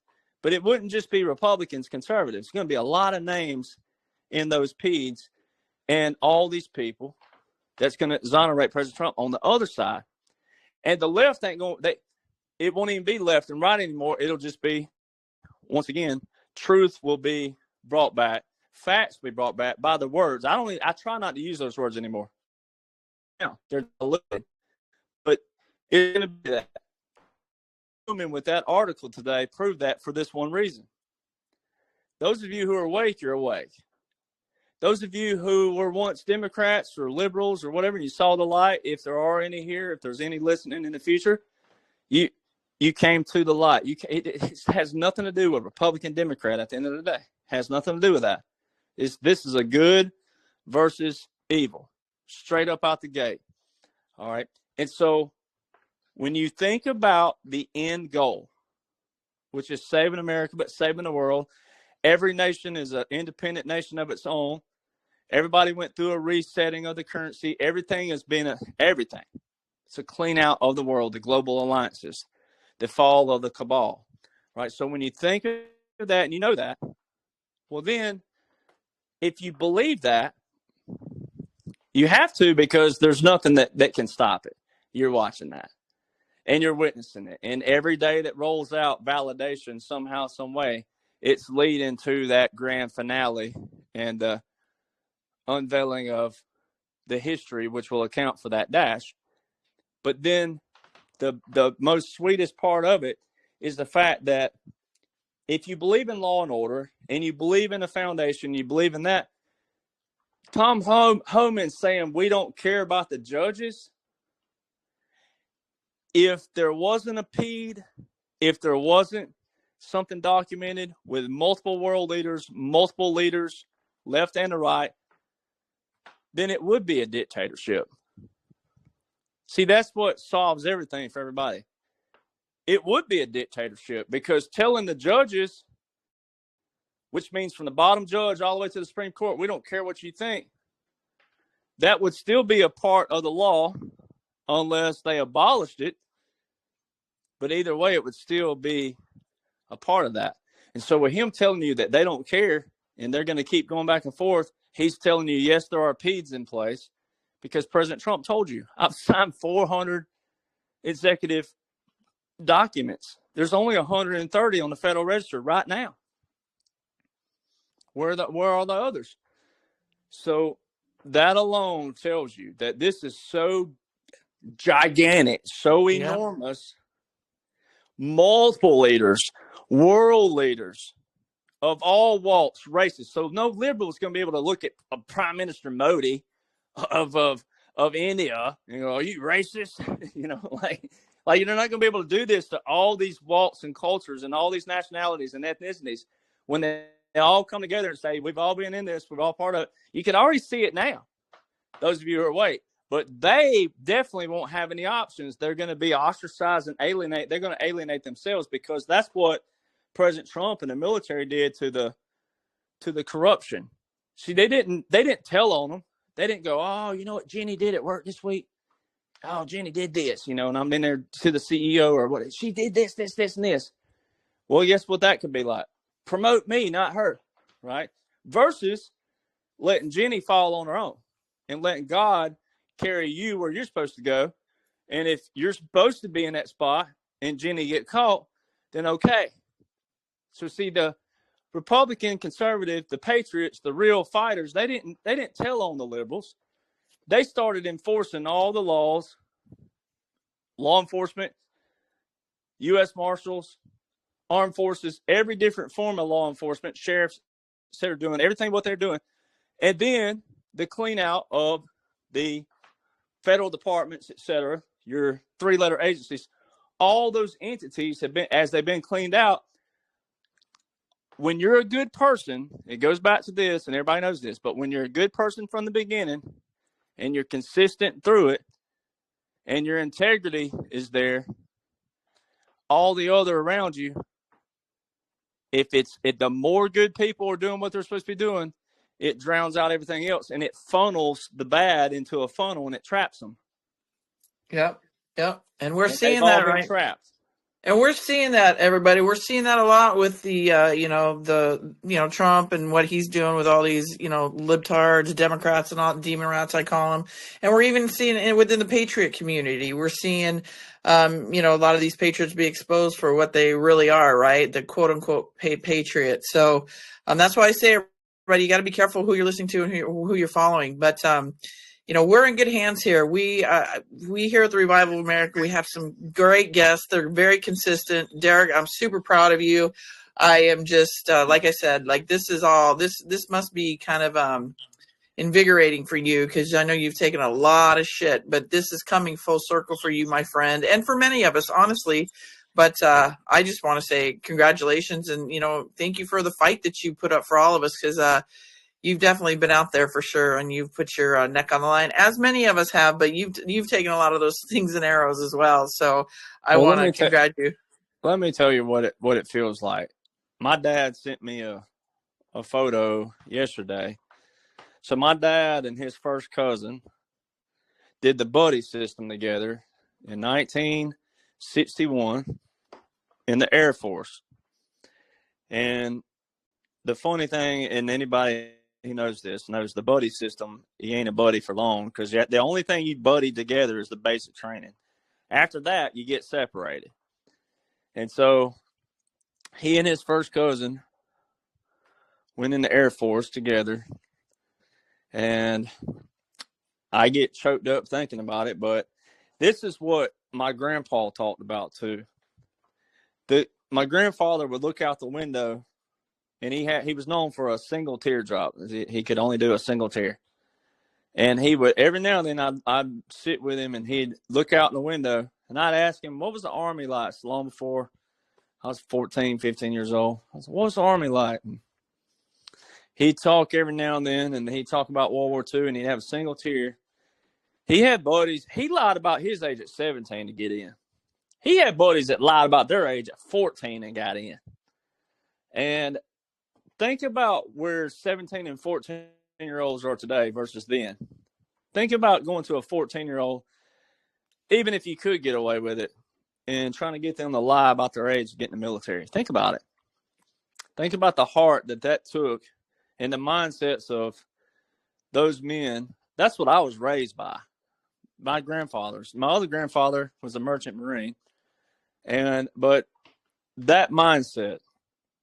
And when I went to college at Alabama, my undergrad, there was an old man. At that time, he was, oh Lord, he was in his 80s then. This has been 20-something years ago, and he was at the door every Sunday morning, every Sunday evening, every Wednesday, greeting the door, shake your hand. And I was sitting there in one church service, and I didn't really know a lot of the people there, just a couple. And I was sitting at that service, and he was interviewed for Veterans Day. And this man, he had gotten cancer. He had esophageal cancer, so he was losing his voice. And his voice had started getting real high pitched, and it really was a tearjerker when you'd hear him talk, because it was like the way he would say things was so mellow, but yet the way he said it. And he talked about he was one of those that stormed the beaches at Normandy. And he said, ladies and gentlemen, I told God on that U-boat, if I ever got home, I would serve him every day and never forget it. He said, now that's a strong promise, he said, because a lot of people make that promise and don't keep it. But he was like, when that door fell, he said, before it fell, they had told us that morning that 10,000 had died just in one drop. And he said that my commander said, 2 out of 3 of you ain't going to make it home today. And he's like, people want to know what a split second feels like. I can tell you what a split second feels like.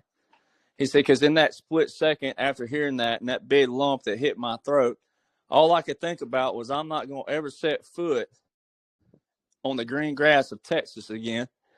I'm never going to set foot into my mother's house again. I'm never going to set foot into the girl that was waiting for me to come home. I'm never going to do that. So I better make this count when that door drops. That's the men who built this country. That's the men you should be pissed off for.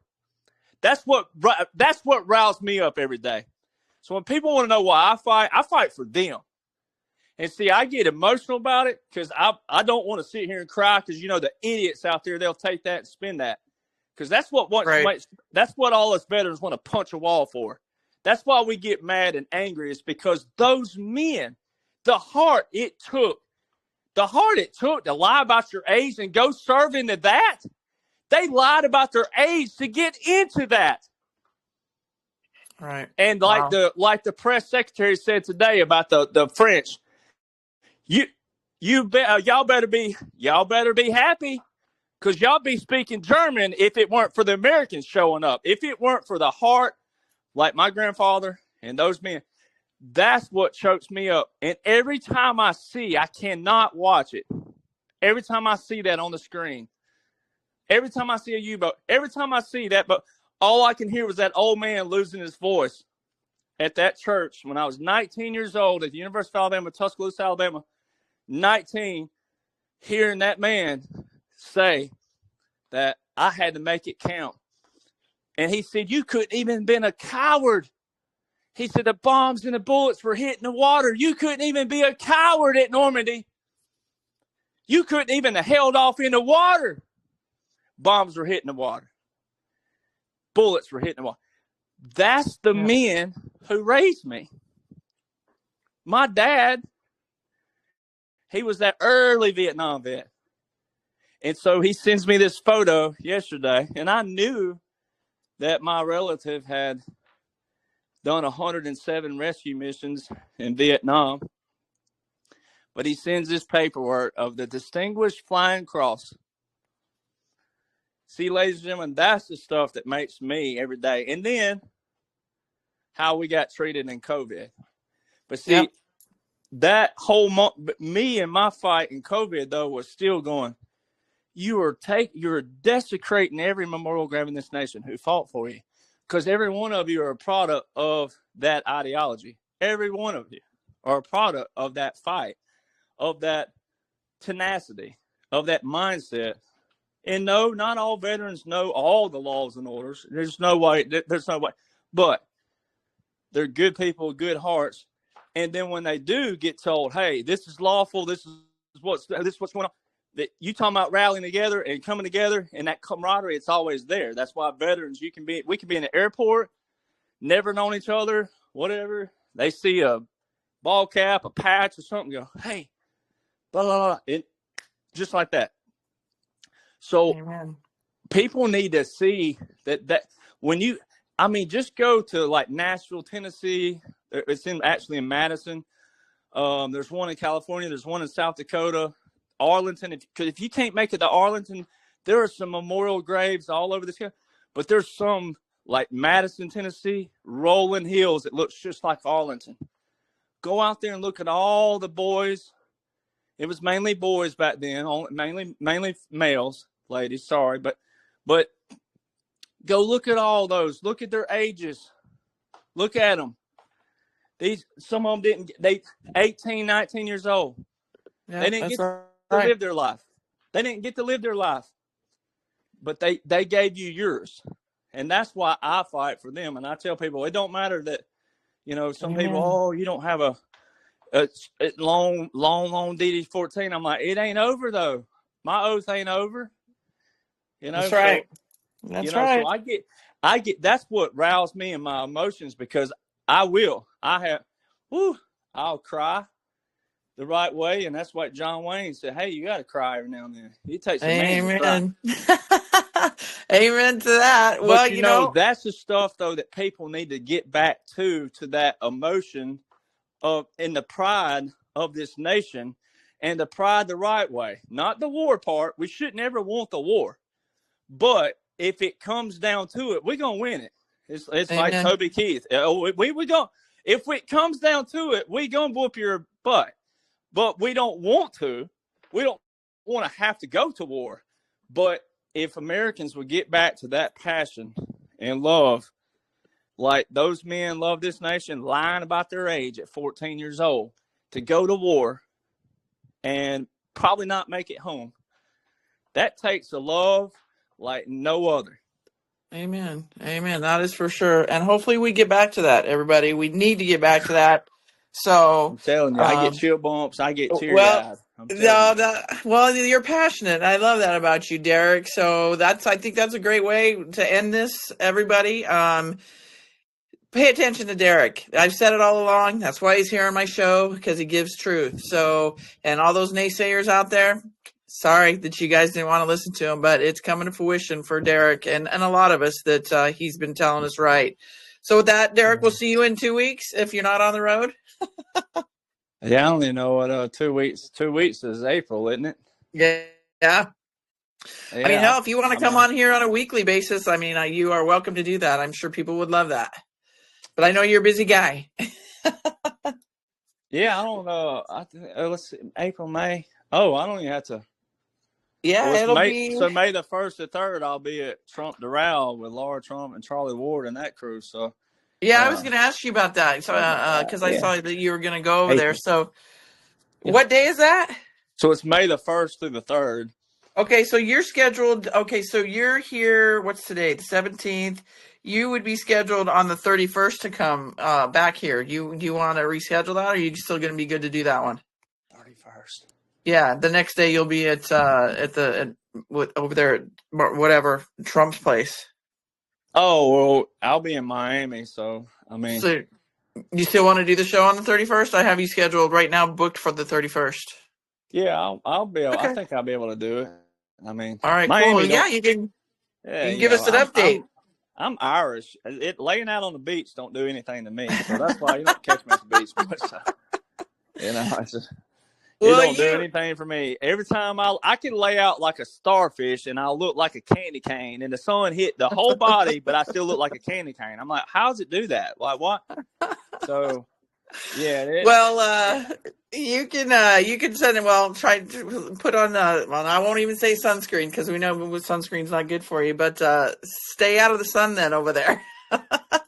Yeah, no. So I should be able to. I don't think. Of course, I can't play golf either because all of my injuries that I had. I can't play like And so they're playing golf like the first 2 days. So I'm Mm. like, I convinced them to let me drive one of the carts where I can talk trash to probably Charlie or somebody.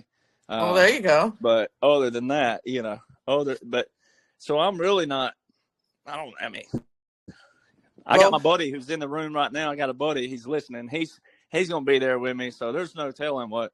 What Well, that's cool. Well, go enjoy your St. Patty's Day. Go drink some green beer, and everybody, happy St. Patty's Day. And we'll see you back here on the 31st. And Derek, again, big hugs. Congratulations to you. I'm very proud of you. Keep up the great work, because you are killing it. I don't give a shit what anybody says. You're doing it. So thank you, Derek.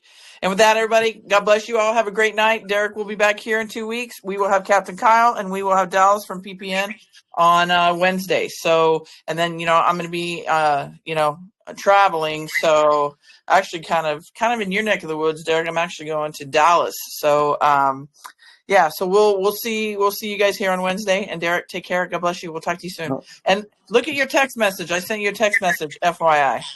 Okay. All right. Yeah. Check it out. And let me know if that's that same dude. Okay. All right. Have a great night, everybody. Thanks, Derek. See y'all soon. Take care. For being here. Bye-bye.